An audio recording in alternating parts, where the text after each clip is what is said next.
Il fut un temps où je croyais que l'amour était simple, une force inébranlable qui me guiderait à travers toutes les tempêtes. Avant Penny, mon monde était simple, le travail, les études et quelques soirées entre amis. Je n'étais pas du genre à rechercher l'adrénaline ou les sensations fortes. Ma vie se résumait à la routine et au rythme soutenu des responsabilités. Mais Penny était différente. Elle ne croyait pas à l'immobilité. Elle adorait le mouvement, le risque, le dépassement des limites juste pour voir jusqu'où elle pouvait aller. Et pourtant, même si je savais que nous n'avions rien en commun, je suis tombé amoureux d'elle quand même. Notre relation avait toujours été un équilibre entre ma prudence et son imprudence. Elle m'entraînait dans un monde de vitesse et de sensations fortes, et je la soutenais lorsqu'elle perdait le contrôle. Au début, je pensais que nous nous complétions parfaitement.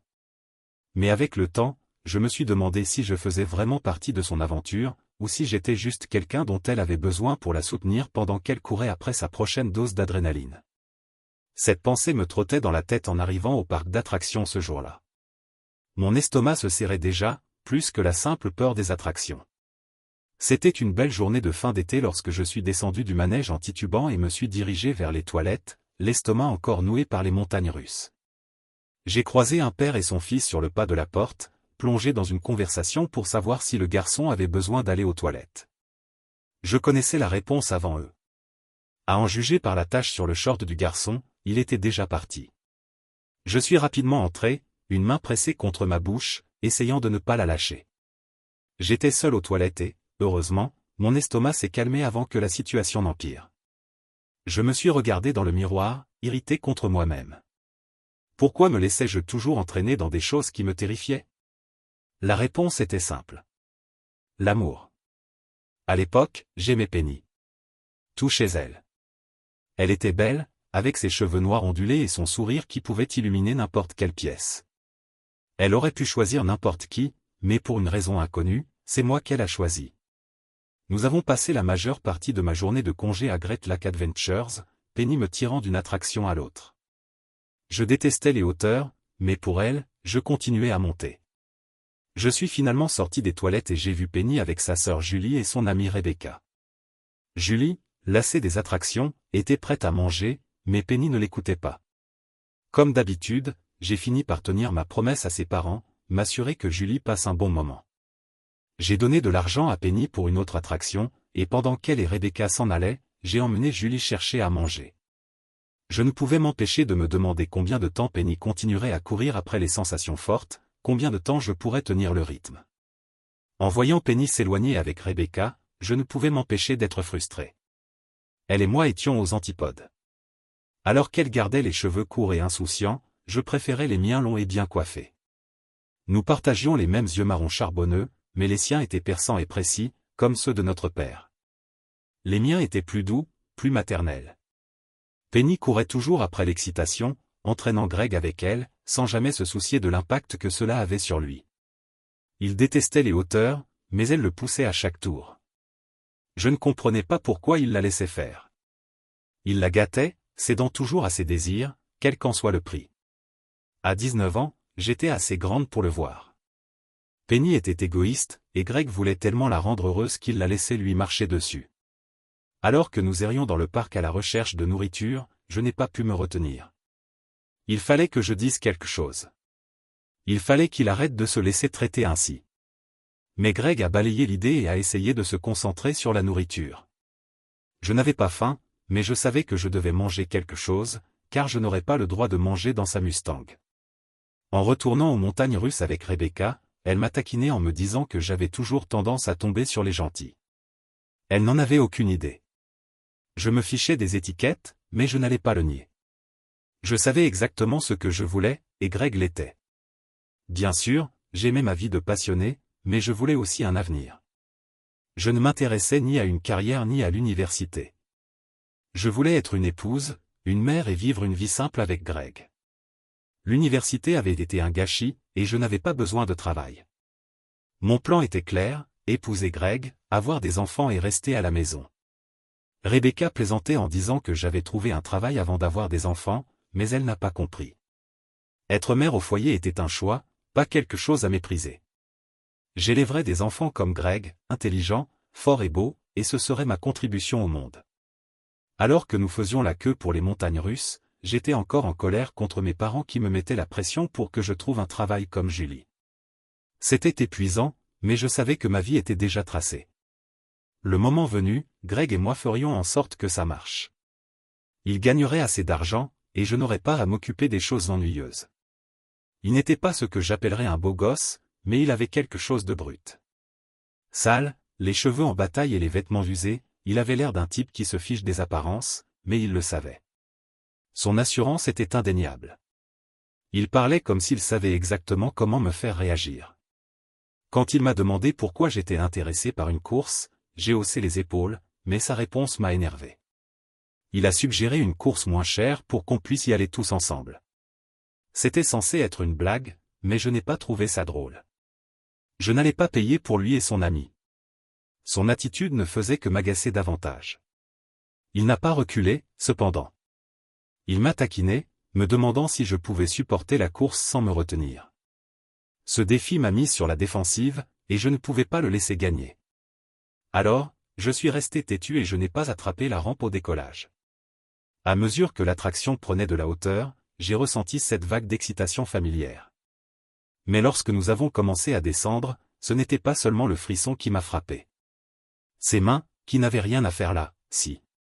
Je me suis figé, ne sachant comment réagir. Peut-être était-ce l'adrénaline. Cette façon dont tout semblait se confondre. Mais quand j'ai finalement écarté ses mains, je lui ai dit que j'avais un petit ami.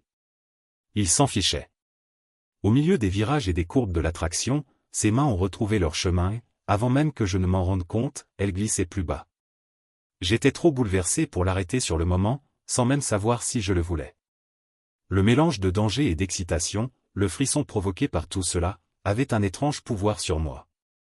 Mais quand j'ai repris mes esprits, je l'ai repoussé. L'attraction s'est terminée et je me suis précipité à la recherche de Greg, en quête désespérée d'un semblant de normalité. Je l'ai embrassé, espérant que cela dissiperait le trouble persistant que je ressentais. Mais la culpabilité pesait lourdement sur moi, surtout en lui tenant la main sur le chemin du retour. La présence de Julie, constamment présente, ne m'aidait pas. De retour chez moi, j'ai presque supplié Greg de m'accorder un moment de solitude. Son baiser était intense. Trop intense. Il a réveillé en moi quelque chose que je ne voulais pas affronter. Mais Julie était toujours là, à me regarder, et j'ai dû lutter contre l'envie d'attirer Greg dans l'ombre et d'oublier tout le reste. J'ai essayé d'ignorer le tourbillon d'émotions en moi, mais ce n'était pas facile. Je l'ai ressenti immédiatement après que Greg m'ait embrassé, ce sentiment d'amour irrésistible. Ce n'était pas seulement l'excitation d'un baiser. C'était un sentiment d'appartenance, quelque chose de plus profond qui m'envahissait à chaque fois que ses lèvres touchaient les miennes. Ce n'était pas le vertige des montagnes russes. C'était quelque chose de plus enivrant, une sensation qui persistait longtemps après la fin du baiser. Debout là, le sourire de Greg rendait tout parfait. Dans mes rêves, j'imaginais une vie avec lui, nous dans une belle maison avec des enfants qui couraient partout, Greg jouant avec eux pendant qu'il lui disait qu'il l'aimait. L'image était presque trop parfaite, et je ne savais pas quoi en faire. Greg m'a tiré de ma rêverie en me demandant si j'allais bien. J'ai souri, mais quelque chose dans sa question m'a mise mal à l'aise. Ma petite sœur, Julie, me fixait d'un regard indéchiffrable, les lèvres pincées, et je ne pouvais m'empêcher de me demander si elle était agacée. Mais j'ai haussé les épaules, disant à Greg que ses baisers me transportaient toujours ailleurs.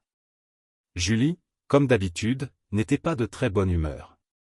Elle a commencé à chanter Take My Breath Away en entrant dans la maison, visiblement irritée. Greg m'a fait signe d'au revoir et je suis rentré à l'intérieur, perdu dans mes pensées, sans réaliser à quel point tout allait changer. En me dirigeant vers ma chambre, Julie est passée devant moi en secouant la tête. J'ai ri, mais elle s'est arrêtée et s'est retournée pour entrer dans ma chambre. Elle avait quelque chose à dire, et ce n'était pas ce à quoi je m'attendais. Elle était en colère. Julie m'a dit que Greg méritait mieux que ce que je faisais, laisser un autre mec me toucher alors que mon copain était si près. Ces mots m'ont frappé plus fort que je ne le voulais. Je ne m'attendais pas à ce que Julie me fasse une remarque pareille. Mais elle avait raison. C'était stupide. J'ai essayé de l'ignorer, en plaisantant, mais sa colère m'a fait réaliser qu'elle n'était plus juste la petite sœur agaçante. C'était une adulte, et elle était furieuse. Avant que je puisse répondre, mon téléphone a sonné et j'ai souri, pensant que c'était Greg. C'était presque un rituel. Il a appelé avant de se coucher et au réveil. Mais ce n'était pas Greg. C'était Becky. Buquet. Elle m'a taquiné, se faisant passer pour Greg, puis m'a rappelé que les gars qu'on avait rencontrés au parc voulaient qu'on se voie. J'ai soupiré, pas d'humeur, mais je ne pouvais pas l'ignorer face à son insistance. Elle avait donné son numéro à Ronnie, et maintenant il prévoyait de se voir. Je n'arrivais pas à croire à quelle vitesse elle passait d'un homme à l'autre, oubliant complètement Jason, dont elle venait de me dire qu'il pourrait être le bon. Ce matin, Becky riait de ses propres contradictions, expliquant son projet de rencontrer ces gars et d'attirer l'attention. Elle voulait que je l'accompagne. J'ai refusé. Je ne pouvais pas imaginer faire quoi que ce soit qui puisse blesser Greg. Et l'idée qu'il découvre que j'étais avec un autre homme, surtout après ce que je venais de faire, me rendait malade. Je ne pouvais pas risquer de le perdre. Mais Becky ne voulait pas lâcher prise. Elle m'a pressé de venir, disant qu'il y avait 3 hommes et qu'elle aurait peut-être besoin de renfort. J'étais déchiré. Une partie de moi voulait dire non, mais je savais au fond de moi que je ne pouvais pas la laisser gérer les choses seule. Pourtant, quelque chose clochait dans tout ça, et je ne savais pas combien de temps je pourrais continuer à faire comme si tout allait bien alors que ce n'était pas le cas. Le lendemain matin, je me suis réveillé et j'ai appelé Penny, mais elle n'a pas décroché. Je pensais qu'elle dormait encore après l'excitation de la veille au parc. Je lui ai laissé un petit message pour lui dire que je l'aimais, puis je suis parti travailler. La journée s'est déroulée comme d'habitude, rapports, factures et petites modifications de plans. Mais vers la fin de la matinée, mon patron m'a convoqué dans son bureau. Il m'a demandé si j'étais doué avec la Cam Master, ce que j'ai confirmé. Il m'a tendu un support cassé provenant d'une voiture de nos clients et m'a dit qu'il fallait le remplacer. Comme ces pièces cassaient souvent, mon patron a décidé de les fabriquer en interne pour gagner du temps et de l'argent. Il voulait que je fasse de la rétro-ingénierie, que je la renforce et que j'abandonne les plans pour une nouvelle version. J'étais ravi. C'était le genre de projet que j'attendais. À midi, je suis allé dans une bijouterie du centre commercial, fier de mon travail. Julie, la sœur cadette de Penny, m'a repéré en entrant. « Salut Greg », a-t-elle dit en souriant. « Je reviens pour apporter une nouvelle contribution ou juste jeter un œil ?»« Je vais juste contribuer », ai-je répondu. « Mais avec la prime que je pourrais toucher pour ce projet, je pourrais peut-être m'en occuper bientôt. » Julie secoua la tête. « J'espère que ma sœur se rend compte de la chance qu'elle a, » murmura-t-elle en me tendant un reçu actualisé pour la bague. Elle a appelé son patron, qui lui a demandé « Greg, veux-tu prendre la bague maintenant ? Tu ne dois que $300. » « Merci, mais je ne l'ai pas encore demandé en mariage. » « Elle pourrait refuser, ai-je répondu. Il a ri. Elle serait folle de refuser. Il a appelé sa fille, Elena, et lui a demandé « Si Penny refuse Greg, l'épouseras-tu à ta place ?» Elena a souri et hoché la tête. « Elle devra faire la queue derrière moi », a plaisanté Julie. J'ai quitté le magasin en pleine forme, je suis retourné au travail, impatiente de voir ce que la journée allait me réserver. Becky a mis son plan imprudent à exécution et a rompu avec Jason, même si je ne comprenais pas pourquoi. Jason était le seul homme bien qui voyait au-delà de la réputation de Becky et qui tenait vraiment à elle. Elle a tout gâché sans raison. Becky était compliquée. Elle avait un côté gentil et attentionné, toujours prête à aider les autres, mais elle n'avait pas de limite. Elle couchait avec tous ceux qui manifestaient de l'intérêt, peu importe qui ils étaient ou leur apparence. Nous les avons rencontrés dans un parc près de chez moi. Je suis rentré chez moi tôt le matin. Je voulais en finir avant que Greg ne rentre du travail. Becky avait une garde de nuit au restaurant, alors on avait un peu de temps. Les gars sont arrivés dans un vieux camion. Ronnie est allé directement vers Becky et Brett s'est avancé vers moi. Je l'ai ignoré. Becky et Ronnie ont disparu dans les buissons et le troisième type les a suivis. J'étais soulagé que les choses se passent si vite. Puis Brett a sorti son téléphone et m'a montré des photos de la veille. D'abord, il y avait des photos de nous sur les montagnes russes, mais ensuite les choses ont mal tourné. Les photos suivantes le montraient en train de me tenir la poitrine et, pire encore, sa main dans mes sous-vêtements. J'avais l'estomac noué. J'avais la nausée, mais Brett a fait comme si ce n'était pas grave. Il m'a clairement fait comprendre que si je ne faisais pas ce qu'il voulait, il pourrait diffuser les photos. Je ne savais pas quoi faire, mais je savais que je n'avais pas le choix. La montée d'adrénaline m'a poussé à aller jusqu'au bout, même si je me détestais pour ça. C'était humiliant et j'avais l'impression de perdre une partie de moi-même. Après, Becky et Ronnie sont sortis des buissons en riant. Becky était sous le choc de voir ce qui s'était passé, mais j'étais trop dégoûté pour m'en soucier. J'ai attrapé le téléphone de Brett, j'ai effacé les photos et la vidéo, et je le lui ai rendu, exigeant qu'il ne les montre à personne. J'ai giflé Becky, furieuse qu'elle m'ait fait subir ça. Elle semblait s'en moquer, balayant la situation comme si de rien n'était. Elle a évoqué une remise en couple avec Jason, mais je n'étais même plus sûr que ça m'importait encore. De retour à la maison, j'ai immédiatement pris une longue douche, essayant de chasser la honte. Mais malgré tous mes efforts, elle est restée gravée en moi. J'ai pleuré pendant des heures, jurant de ne plus jamais me laisser aller à une telle situation. Même si je me détestais pour ce que j'avais fait, une part de moi en voulait à Greg. Si Greg avait juste fait les montagnes russes avec moi, rien de tout cela ne serait arrivé. Il me connaissait bien. Il savait que j'avais soif de sensations fortes. Et s'il m'aimait comme il le prétendait, il l'aurait fait. Mais Greg évitait toujours les montagnes russes. Et maintenant, tout s'écroulait à cause de ça. Perdu dans mes pensées, ma porte s'est ouverte en claquant, me ramenant à la réalité. Julie est entrée en trombe, visiblement furieuse, sa poitrine se soulevant et s'abaissant à chaque respiration. Pour la première fois, j'ai remarqué à quel point sa poitrine était plus généreuse que la mienne. Elle était plus petite et plus menue dans presque tous les domaines, sauf celui-là. Julie avait clairement hérité de la silhouette de notre mère, ainsi que de ses grands yeux innocents. Julie m'a traité d'idiote, sa colère débordant. Je n'avais pas la patience de gérer son drame après tout ce qui s'était déjà passé. Elle m'a dit que Jason Daniels n'était plus avec Becky. En fait, il venait de la frapper en plein centre-ville. Apparemment, Becky l'avait abordée devant le restaurant où elle travaillait, probablement pour essayer de se réconcilier, mais ça ne s'est pas bien passé. Jason l'avait surveillée, et quand la police est arrivée, il leur a tout raconté. Il a même mentionné ma présence, prétendant que j'étais là aussi. Mon estomac s'est noué. J'ai rapidement nié, insistant sur le fait que j'étais à la maison.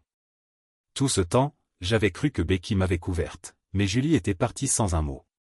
Peu après, Becky m'a appelé, à peine capable de parler à travers ses larmes. Le récit de Jason avait été suffisamment convaincant pour que la police le croie, et Becky avait accepté de ne pas porter plainte. Finalement, c'est Becky qui en a fait les frais. Elle a été accusée d'outrage public à la pudeur et condamnée à une lourde amende. Pendant ce temps, Jason a bénéficié de la compassion du public pour son état de choc apparent, et Becky a réalisé trop tard qu'elle l'avait perdu. Je n'ai même pas eu le temps de digérer la situation avant de réaliser que Greg finirait par l'apprendre tôt ou tard. Ce genre de nouvelles se répandait vite dans une petite ville. Becky s'est excusée, disant qu'elle avait essayé de me couvrir, mais qu'il était impossible de cacher ce qui s'était passé. Jason avait tout vu de ses propres yeux, et maintenant il y avait une vidéo de moi. Si Greg la voyait, ce serait fini pour moi. Becky m'a prévenu que Jason ne lui pardonnerait jamais. Et si Greg voyait la vidéo, lui non plus. J'ai dit à Becky de demander à Ronnie de appeler Brett pour lui parler. Quand Ronnie a répondu, il ne m'a pas facilité la tâche. Il s'est moqué de moi, me révélant comment il m'avait convaincu de l'accompagner dans les buissons et menaçant de tout révéler. Je lui ai rétorqué sèchement, essayant de le convaincre de coopérer, mais il n'a pas cédé.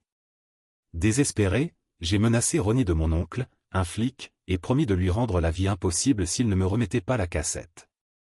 Finalement, Ronnie a cédé et a accepté de me mettre en contact avec Brett.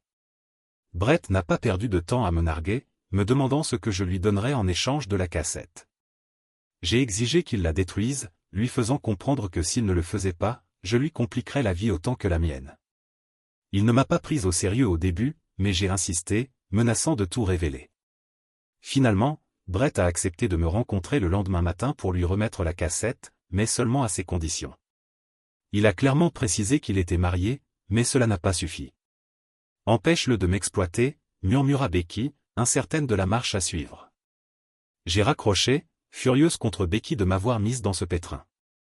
Si elle ne m'avait pas supplié de l'accompagner et de m'amuser avec Ronnie, je ne serais pas coincé dans ce cauchemar. Julie me fixait, le dégoût limpide dans les yeux, comme si j'étais quelque chose qu'elle aurait voulu rayer de sa chaussure. Elle m'a demandé si j'avais vraiment été avec ce type dans le parc et si j'avais l'intention de recommencer. Son jugement m'a blessé, mais j'ai riposté en lui expliquant combien j'aimais ce frisson et que Greg n'était pas parfait non plus. Je lui en voulais de ne pas être monté sur ces montagnes russes avec moi.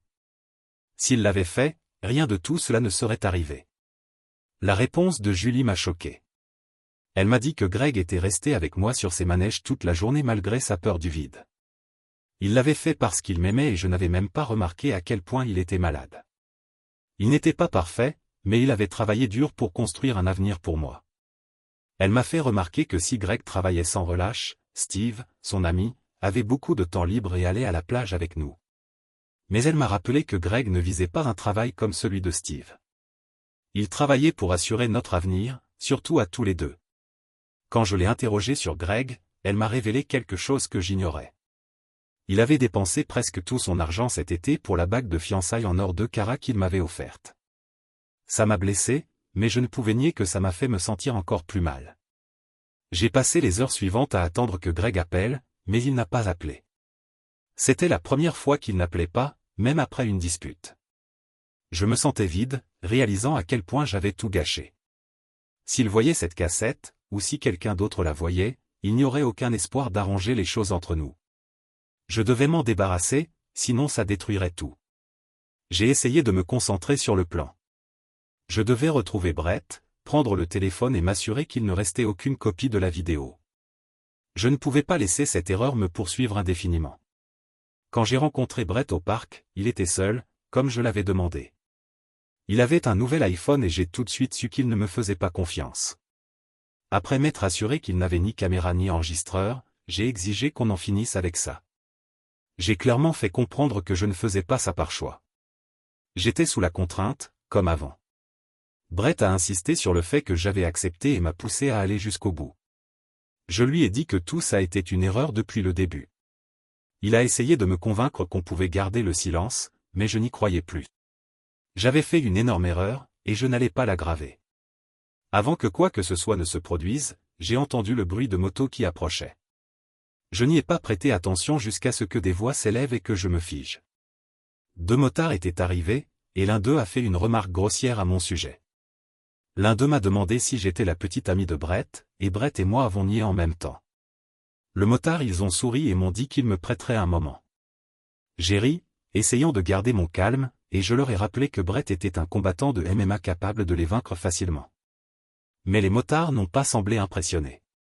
Dès que j'ai parlé, j'ai entendu quelqu'un foncer à travers les buissons.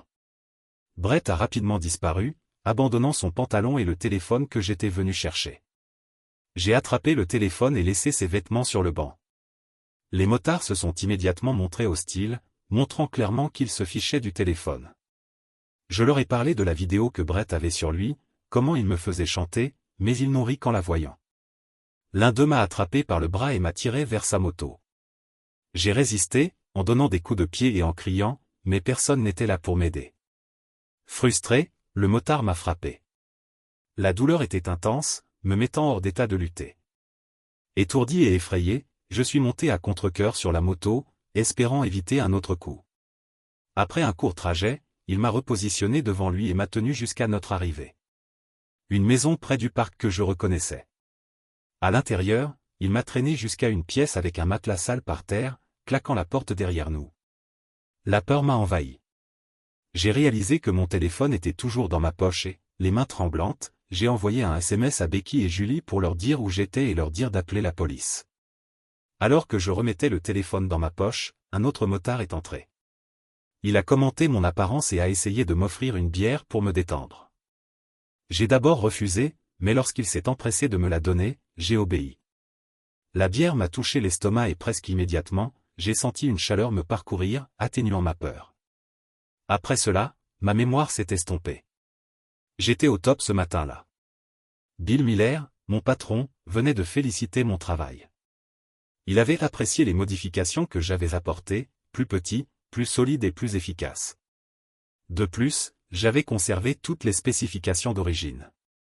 Il a même laissé entendre que je pourrais décrocher un CDI après l'obtention de mon diplôme. J'étais ravi. Ma prime de cette semaine allait m'aider sur plusieurs points. J'avais repoussé les choses. Mais alors que je savourais la bonne nouvelle, mes pensées se sont tournées vers Jason. On avait parlé la veille, et je savais qu'il était en difficulté. Il parlait de quitter la ville, et ça avait l'air sérieux. J'avais entendu les rumeurs sur Becky, mais je n'avais jamais cru qu'elles étaient vraies jusqu'à l'appel de Jason. Becky l'avait encore largué, comme avant, mais cette fois, c'était différent. Jason était anéanti quand il a découvert la vérité. Becky voyait quelqu'un d'autre. Il en avait fini avec elle et cette fois, il ne la recontacterait pas. Becky avait essayé de la contacter, mais Jason l'ignorait. Puis elle s'est pointée à son travail et a fait une scène, déformant l'histoire, le rendant responsable de leur rupture. Ce fut la goutte d'eau qui a fait déborder le vase pour Jason. Il lui a raconté tout ce qu'il savait sur le type du parc, qu'il avait tout vu de ses propres yeux. Elle a essayé de nier, mais Jason n'y croyait pas. Il lui a dit que c'était fini et qu'il était fini. Puis la police est arrivée. Après, Jason a décidé de quitter la ville et de s'inscrire dans une université d'un autre État. Il avait besoin de fuir Becky et le désordre qu'elle avait créé. Notre ville était trop petite pour lui échapper. Je lui ai souhaité bonne chance et j'ai espéré qu'on se retrouverait cet été. Mais avant de raccrocher, Jason a dit quelque chose qui m'a mise mal à l'aise. Becky avait dit à la police que Jason avait tort, que ce n'était pas elle. Et puis elle avait dit que ce n'était pas Penny non plus. Ça m'a fait un choc. Je ne voulais pas y croire, mais plus j'y pensais, plus je me posais des questions. Penny n'avait jamais été impliquée dans les histoires de Becky auparavant, mais maintenant, peut-être l'était-elle. Jason m'a dit de faire attention à qui je faisais confiance, surtout à mon cœur. Il m'a dit de faire confiance, mais de vérifier. J'ai raccroché, encore en train de digérer tout ça, quand j'ai remarqué que j'avais des messages vocaux de Penny.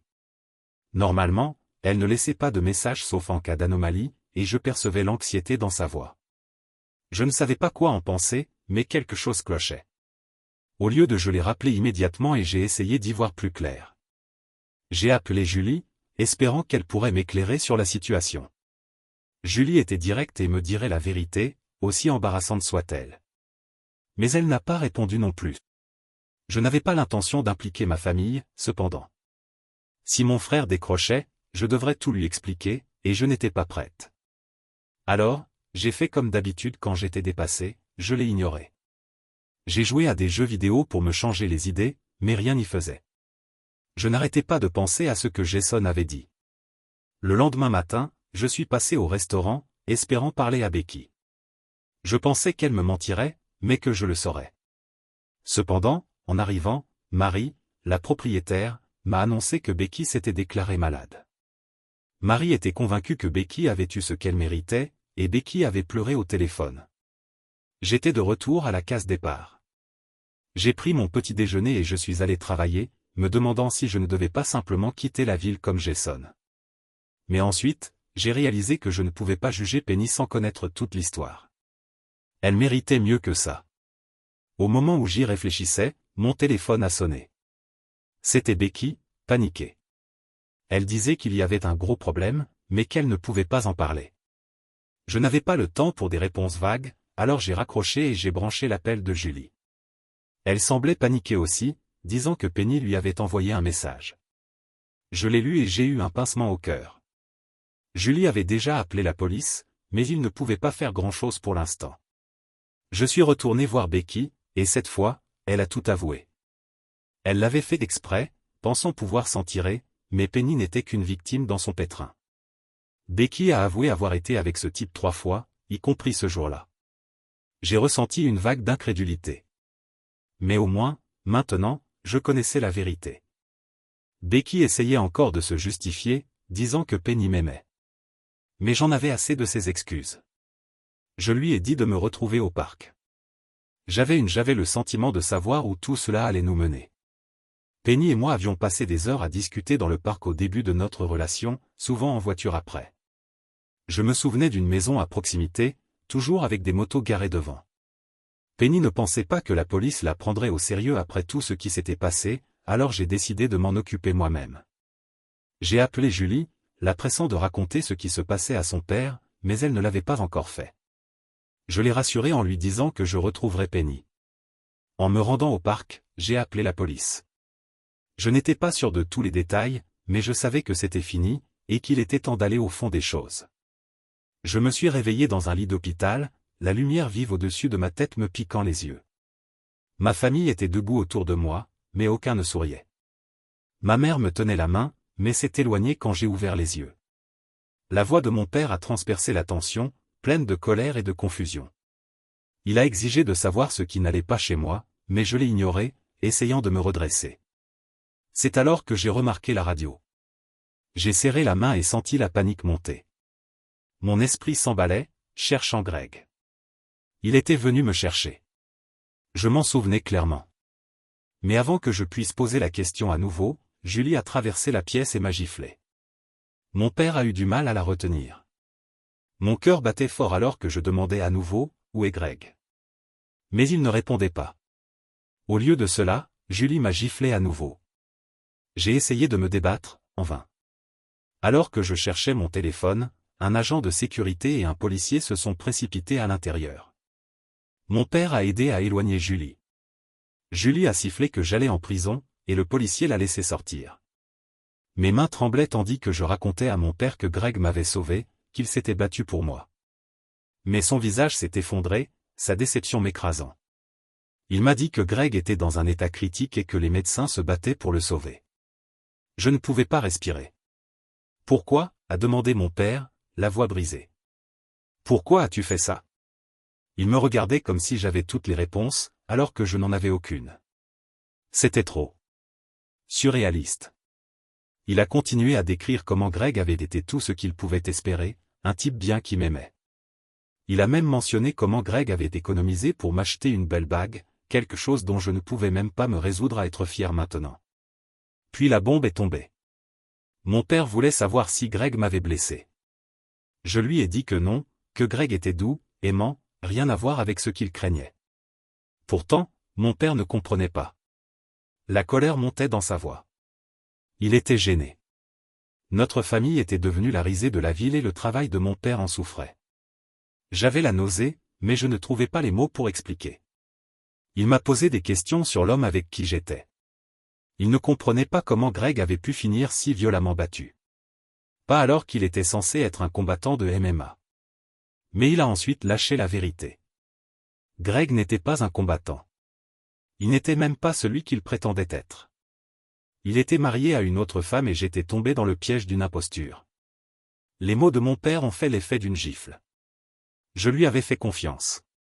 J'avais honte, mais je ne pouvais nier la vérité. Greg m'avait menti. Mais mon père a alors mentionné quelque chose qui m'a fait mal au cœur. Greg s'était battu pour moi et toute la ville l'avait vu. Certains le prenaient pour un héros. D'autres pour un idiot. Mon père a dit qu'ils avaient tous les deux raison. Quand je lui ai demandé s'il aurait fait la même chose pour maman, il a admis qu'il n'en était pas sûr. Il l'aimait, mais pas s'il savait qu'elle me trompait. Greg m'avait suivi malgré tout ce que j'avais fait. C'était ce qui le troublait le plus. Le silence entre nous s'alourdit tandis qu'il se massait la tempe. Il n'était pas sûr que Greg s'en sortirait, et honnêtement, moi non plus. Mais j'étais sûr d'une chose, j'avais besoin de Greg. Je ne pouvais pas vivre sans lui. S'il te plaît, papa, ai-je dit doucement. Il s'en sortira, mais même moi, je n'étais pas convaincu. Les yeux de mon père étaient emplis de déception en me regardant. Tu connais Internet, a-t-il demandé. Vos photos et les nouvelles de ce qui s'est passé sont partout. Les gens attendent de voir si Greg se réveillera. Vous pensez vraiment que cela va simplement souffler? Je n'ai eu aucune réponse. Chaque mot qu'il a dit a seulement rendu le poids sur ma poitrine. Avez-vous remarqué le policier et le gardien de sécurité en dehors de votre chambre? Demanda-t-il, sont-on plus froids maintenant? J'ai froncé les sourcils. Le flic est-il là pour m'empêcher de fuir? Vous n'êtes pas seulement une victime, a-t-il répondu catégoriquement. Vous êtes également confronté à des accusations. Quoi? J'ai cligné des yeux. Vous souvenez-vous de ce pourquoi Becky a été condamnée à une amende? Il a demandé. 500 $. Mais c'était différent. Elle était derrière une haie. Vous étiez à l'air libre. Donc, votre amende sera plus élevée, et vous l'avez fait 2 fois. J'ai avalé fort, les mots s'enfonçant. Et en plus de cela, vous êtes accusé de souci de la batterie de Greg, a-t-il continué. Ils essaient de vous épingler parce que si ce n'était pas pour vous, rien de tout cela ne serait arrivé. Génial. Alors, je suis un criminel maintenant, j'ai marmonné sarcastiquement, incapable de m'arrêter. Mais pourquoi y a-t-il un gardien de sécurité? Que va-t-il faire que le flic ne peut pas? La voix de mon père est devenue froide. Le gardien est là pour vous protéger des flics. Il vous déteste. Je me figeai en essayant de traiter ce qu'il disait. Le gouverneur a envoyé une équipe pour enquêter sur le service de police après que tout soit tombé. Il a expliqué, notre force de police est minuscule. Il y avait 5 officiers à la maison à mon arrivée. Ma boisson, chuchotai-je. Je ne me souviens de rien. Il m'a juste regardé, puis a doucement tiré la couverture sur moi. Repose, Penny. Dans les jours suivants, j'ai été bombardé de questions. Thérapeute, profilant de police, artiste de sketch. C'était comme la même histoire encore et encore. J'ai commencé à détester entendre ma propre voix. Chaque jour, j'ai demandé si je pouvais voir Greg. Chaque jour, la réponse était la même. Il était encore inconscient. Cela n'a fait qu'empirer. 3 chirurgies et il était toujours dans le coma. Personne ne m'a rien dit sauf mon père. Une semaine plus tard, j'ai été autorisé à rentrer chez moi, mais j'ai dû porter un moniteur à la cheville. Un flic m'a suivi partout, ne faisant que me regarder comme si j'étais un criminel. La tension à la maison était insupportable. Mon père m'a toujours parlé, mais il y avait une distance entre nous maintenant. Je n'étais plus sa petite fille. Ma mère était polie mais évitait de me regarder dans les yeux. Elle ne m'a jamais touché. Qui faisait plus mal que tout. J'avais grandi avec elle, me serrant dans l'étreinte tous les matins, plaisantant sur les tâches que je ne le faisais jamais. Mais maintenant rien. Et puis il y avait Julie. Elle ne parlait pas, mais ses yeux ont brûlé de haine. Elle voulait que je dise quelque chose, tout ce qui la laisserait exploser. Je n'étais pas sûr qu'elle se limite même aux mots. J'ai interrogé mon père à ce sujet, et c'est là que j'ai appris la vérité. Brian avait quitté Julie. Les chuchotements de la ville étaient arrivés vers lui. Il ne pouvait plus gérer la pression. La moquerie, la honte d'être impliqué avec la sœur de la Vilo. Il ne pouvait pas le prendre. Je n'ai jamais pensé que Julie aimait Brian comme j'aimais Greg. J'ai toujours pensé que leur relation n'était qu'une phase, quelque chose de temporaire. J'avais tort. Après près de 2 semaines et 5 chirurgies, Greg s'est finalement réveillé. Faible, à peine capable de rester éveillé pendant quelques minutes. Mais il était conscient et personne ne me l'a dit. Pas mes parents, pas Julie. La seule raison pour laquelle j'ai découvert, c'est parce que je les ai entendus. J'ai attrapé ma mère et Julie se faufilant dans une salle de bain, verrouillant la porte derrière eux. Nous avions plusieurs salles de bain.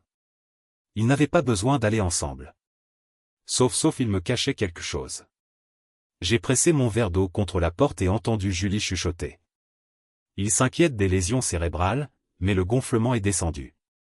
Ils ne pensent pas qu'ils devront retirer une partie de son crâne. J'ai presque laissé tomber le verre. Puis j'ai entendu quelque chose qui a fait tourner mon sang. Julie a dit que lorsqu'elle était là, Greg s'était réveillé pendant quelques minutes, lui avait serré la main et a dit son nom. Je pouvais à peine respirer. J'ai ouvert la porte et j'ai trouvé ma maman coupable tandis que Julie me regardait. J'ai demandé à savoir si Greg s'était déjà réveillé de son coma.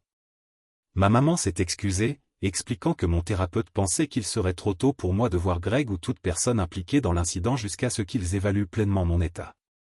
Elle a également mentionné que, étant donné à quel point j'aimais Greg, le voir dans son état actuel pourrait être plus nocif qu'usage.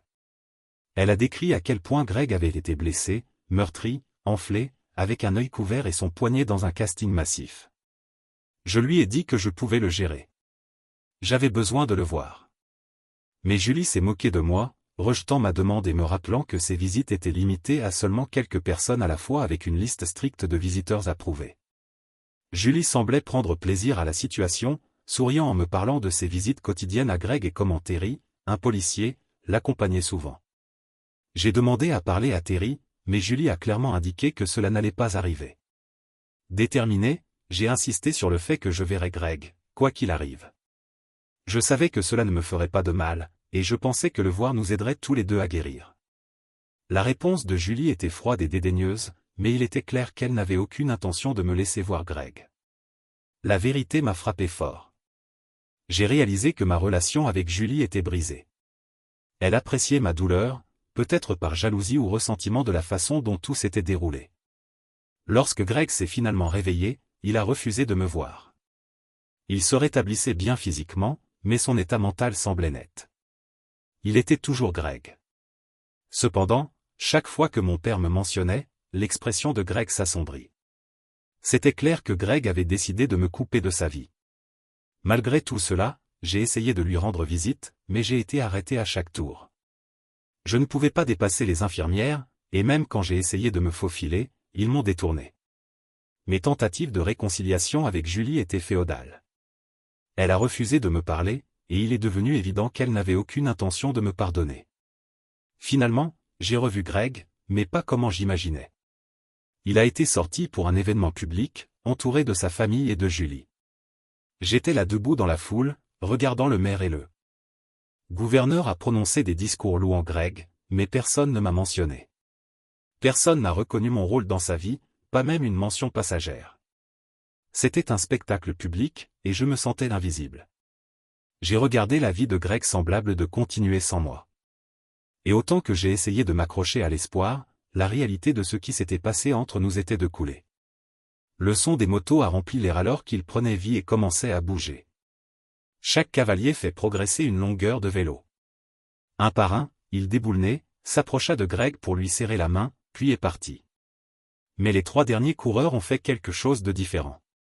Ils se sont arrêtés ensemble à côté de Greg. Le premier lui a donné une poignée de main et a échangé quelques mots comme les autres, tandis que le second main a un gilet en cuir portant le logo de leur club de moto. Greg rit, disant maintenant qu'il aurait besoin d'acheter un vélo.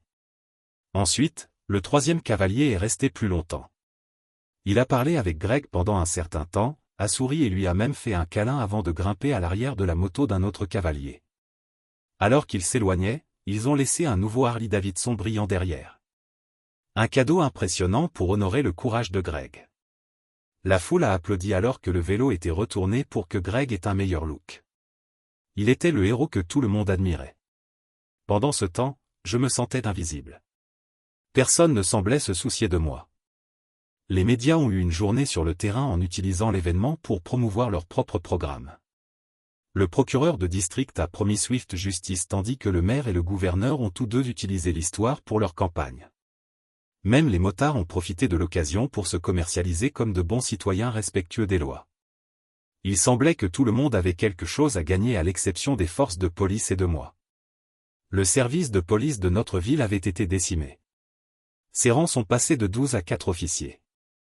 Les personnes impliquées dans l'incident ont été licenciées, y compris le chef de la police. Terry, l'officier qui a défié les ordres, a été brièvement suspendu avec salaire, mais a reçu une mention élogieuse pour sa bravoure. Le capitaine de la police d'État a temporairement pris en charge le département jusqu'à ce qu'un nouveau chef de police puisse être élu. Pendant ce temps, les officiers licenciés ont eu du mal à trouver de nouveaux emplois dans les forces de l'ordre. Le procès a commencé la semaine suivante. La plupart des motards ont plaidé coupables, mais urgirent de devoir témoigner, même si je n'aurais pas pu identifier beaucoup d'entre eux de toute façon. Des mandats ont été délivrés pour les évader, mais personne ne s'attendait à ce qu'ils soient trouvés. Quant à moi, j'ai fait face à des accusations. 2 chefs d'indécence publique, incitant une émeute, une conduite désordonnée et des méfaits malveillants. Les amendes, y compris le coût de l'opération de sauvetage, se sont élevées à plus de 10 000 $. Mes parents ont clairement indiqué qu'ils n'aideraient pas à payer, donc j'ai dû trouver un emploi. J'ai fini par travailler dans un restaurant avec Becky. Au fil du temps, les choses se sont calmées. Brian, après avoir réalisé les erreurs qu'il avait commises, a convaincu Julie de le ramener. Ils ont fini par me marier, ce que je n'ai jamais vu venir. J'étais heureuse pour elle, principalement parce que cela signifiait qu'elle cesserait de l'obséder à propos de Greg. La vie de Greg, cependant, a pris une tournure différente. 1 an plus tard, il a épousé Terry, qui était devenu le nouveau chef de la police. Julie était sa demoiselle d'honneur et ma mère a aidé à organiser le mariage. Je n'ai pas été invité. Ils ont construit une belle maison au bord de la ville et semblaient satisfaits, mais j'avais des doutes. Greg ne l'a pas regardé comme il m'avait regardé, malgré son affection claire pour lui. Je me souvenais également d'un rêve que nous avons partagé autrefois sur un avenir ensemble, quelque chose qui m'a encore hanté. Finalement, mon père a appris pourquoi Greg m'avait défendu malgré tout. Il s'est avéré que Greg avait toujours prévu de rompre avec moi quand il a découvert la vérité. Mais jusqu'à ce qu'il le fasse, il a dû me protéger parce qu'à ses yeux, j'étais toujours sa petite amie. À lui, c'était simple. Pendant les prochaines années, les choses n'ont pas beaucoup changé. Mes parents ont lentement commencé à me traiter mieux. Bien que Julie ne me pardonne jamais complètement, elle ne me parlait toujours pas, mais au moins elle a commencé à répondre à mes questions. Ma mère a continué à faire pression sur Julie quand elle aurait des enfants, mais Julie n'a jamais répondu. Bien que nous n'étions plus proches, je pouvais dire que Julie et Brian avaient des problèmes. Ils sont venus visiter moins souvent, et quand ils l'ont fait, il y avait des tensions entre eux. Brian a suggéré de voir un conseiller en matière de mariage depuis qu'ils essayaient de concevoir depuis un certain temps. Il s'est avéré qu'il n'y avait aucun problème avec Brian. Il était en parfaite santé. Julie, cependant, a refusé d'être vérifiée. Après des mois de suppression de Brian et de ma mère qui poussent, Julie a finalement accepté d'être testée. Ma mère l'a rassurée que la plupart des problèmes de fertilité pouvaient être résolus, et Brian a promis qu'il l'aimerait quoi qu'il arrive. Mais il y avait quelque chose dans la façon dont Brian l'a dit, comme s'il essayait de lui prouver son amour. Un soir, d'une voix douce que je pouvais entendre, Julie a avoué, « C'est ce que j'ai peur de ». Julie a subi un examen médical complet, y compris des analyses de sang et une analyse interne de ses organes reproducteurs. Les résultats étaient clairs. Elle était parfaitement en bonne santé. Le médecin a même confirmé qu'elle pouvait facilement concevoir une fois qu'elle a cessé de prendre des contraceptifs car elle avait été sur une prescription de haut niveau. Julie était un enfant, jouant avec des poupées et en rêvant une famille. Une manière étrange. Instantanément. La partie tragique était qu'elle n'était pas en service. Elle était juste en route pour ramasser des enjeux pour elle et le dîner de Greg. Toute la ville s'est réunie pour ses funérailles, et même si c'était une occasion sombre, cela a déclenché quelque chose en moi. J'avais toujours fait des erreurs pour poursuivre une excitation éphémère. Mais cet incident m'a fait réaliser à quel point j'avais gâché les choses avec Greg. J'ai terminé les choses avec l'homme à la retraite et me recentrer. Je ne voulais pas de distraction cette fois. J'étais prêt à me battre pour ce que je voulais. J'ai pensé à la façon dont Greg s'était battu pour moi. Et maintenant, j'avais besoin de me battre pour lui. J'ai parcouru Internet pour comprendre combien de temps je dois attendre avant de contacter Greg. Il n'y avait pas de règles difficiles, juste des opinions personnelles. Certains ont dit 24 heures.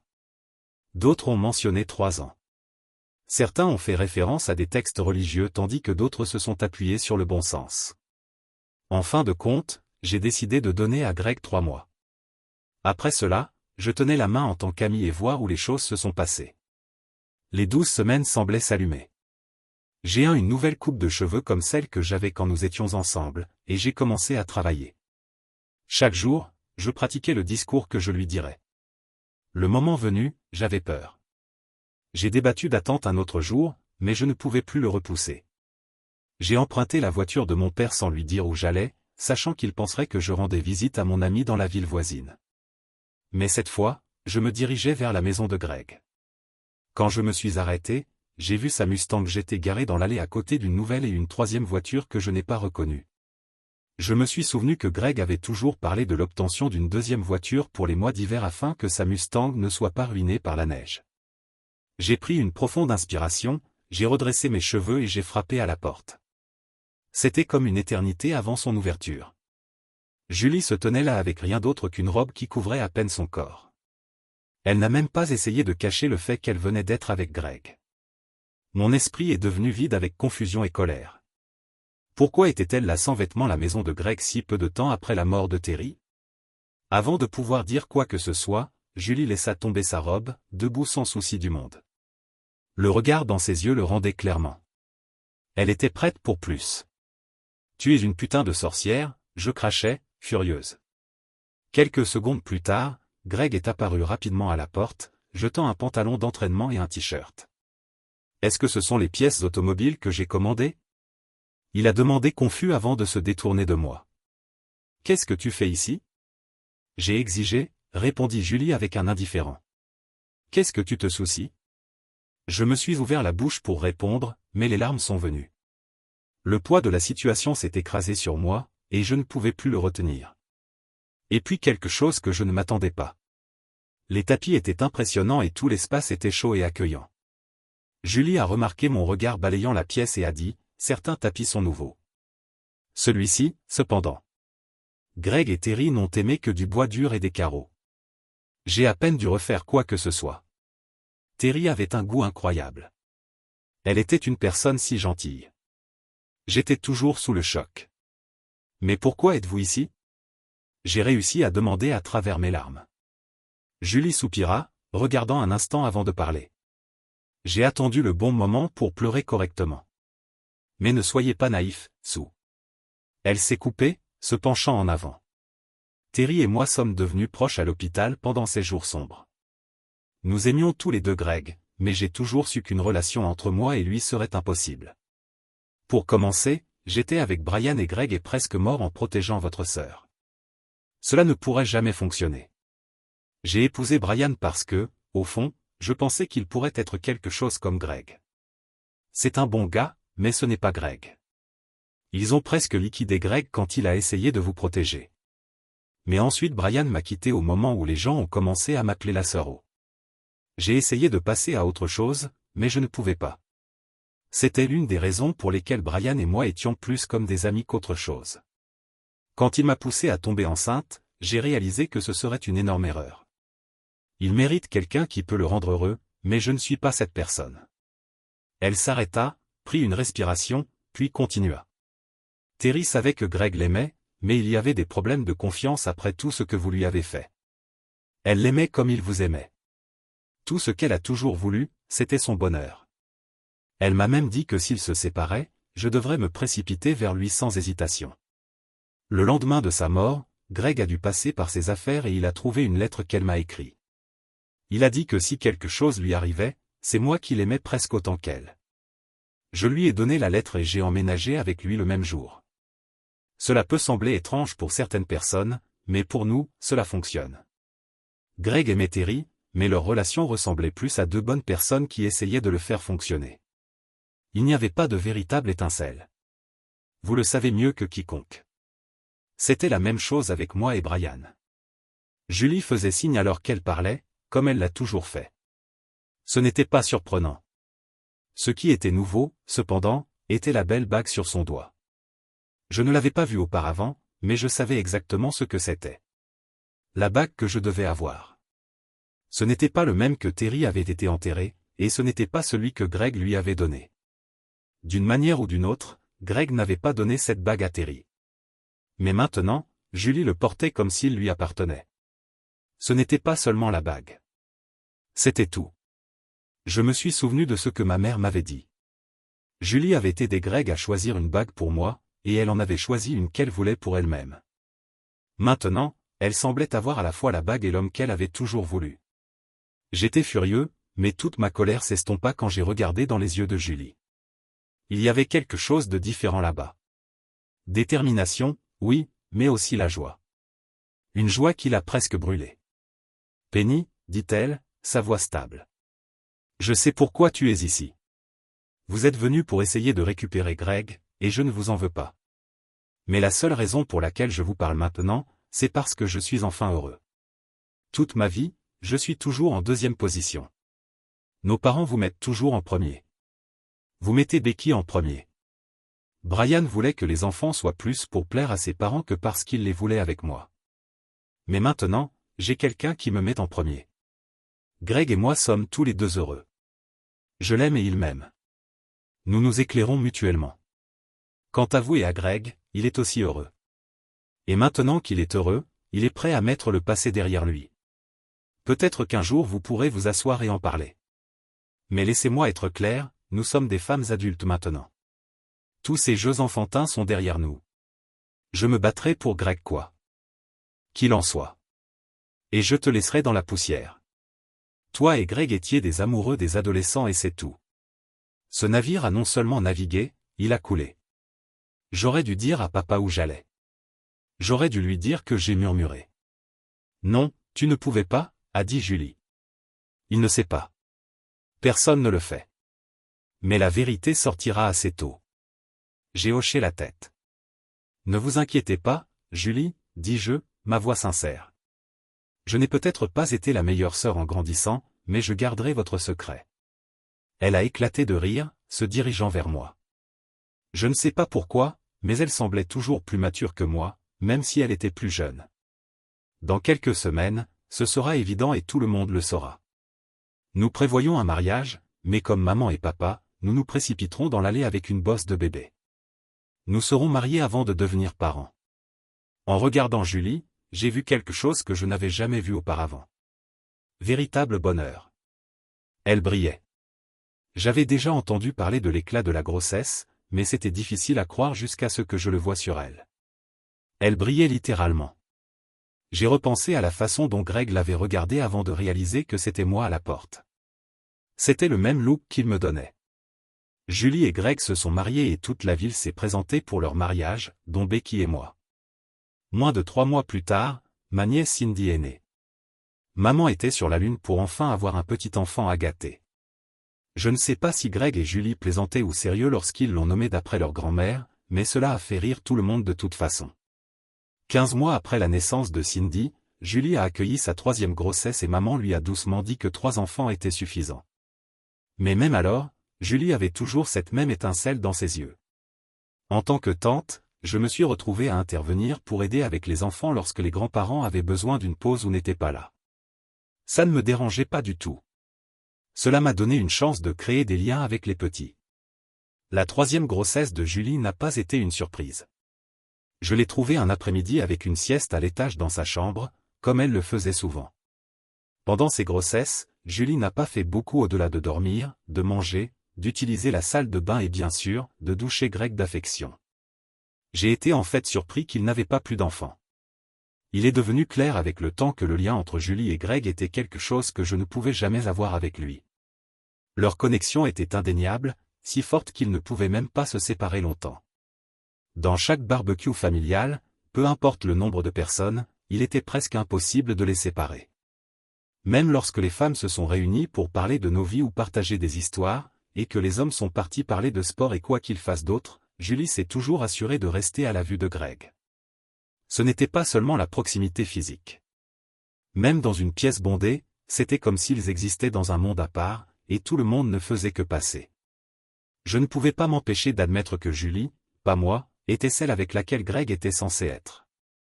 C'était elle qui pouvait partager une vie avec lui sans jamais lui faire du mal comme moi.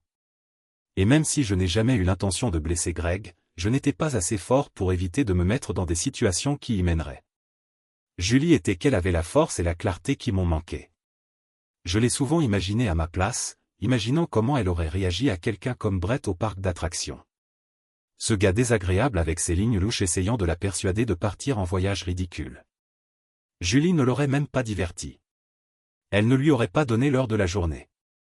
Même maintenant, avec 2 enfants et un 3e sur le chemin, ma sœur rayonnait toujours de la beauté. Mais les hommes ne l'ont pas approchée.